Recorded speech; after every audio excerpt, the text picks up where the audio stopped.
านยามแลตะเวนแดงลับดงตึกสูงใจลอยอยู่ในเมืองกรุงไปถึงทิวทุ่งท้องนาคือทอดแม่พ่อสำบายบ่น้อยามลูกจากมาฝาเฮือนแอมตองมุงยาหลับตายังจำฝังใจมาอยู่เมืองไกลบ่อุ่นใจคืออยู่บ้านเฮา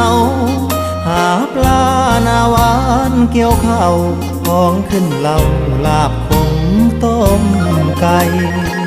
หนาวหมอกจางจางไอดินกลิ่นฟางยังค้างในใจหอมเอ่ยหอมกลิ่นเข้ามาน้ำตาสิไหลย้ำคือทอดบ้าน